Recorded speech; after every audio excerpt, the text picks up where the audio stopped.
So you're telling this story of the sexual revolution over the past couple hundred years plus. Now, I can hear some people saying, look, the Bible says we're made as sex beings. Cultures throughout the history of the world talk about sex. I mean, they've found pornographic images on ancient vases, pottery, on caves. So what is it that makes the sexual revolution unique?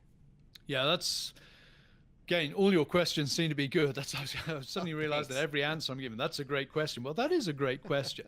And I think you're pointing to the fact that when you look at the behaviors that are embodied in the sexual revolution, they're not typically unique. I mean, adultery didn't arrive in the 1960s. Read the Iliad. The Mm. Iliad is, an ancient epic poem about what? It's about a guy running off with another guy's wife and precipitating a 10-year war. Now, that was put together, last time I looked, I think it was around about the 8th century BC. They think the Iliad is Wow. sort of formed as a coherent poem. So adultery is not new.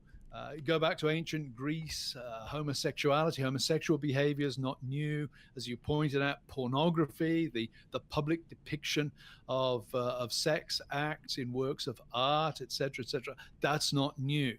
So there's a sense in which, if you want to understand the sexual revolution as the arrival of new sexual behaviors, it's not going to work because they've been around.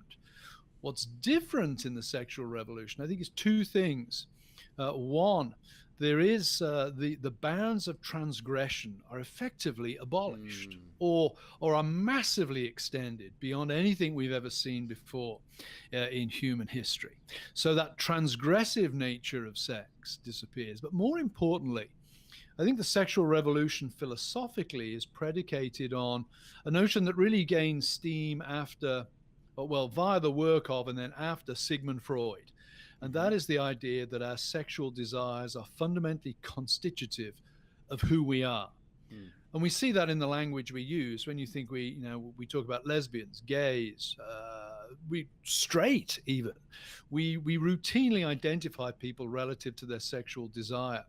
And of course, one can be a gay person or a straight person without ever having had a sexual encounter or engaged in any kind of Mm. sexual activity, because we're talking about, to use the modern parlance, we're talking about an orientation or a desire. And that way of using sex to define people as who they are, and therefore to define human flourishing in terms of sexual liberation and sexual license, that's a new thing. And that really takes us to the heart of the sexual revolution. The sexual revolution is not inventing adultery. It's not inventing Right, promiscuity. right. It's not inventing homosexuality. What the sexual revolution is doing is legitimating all of these things and Mm. teaching us that this is who you really are. This stands right at the very center of that thing called the self.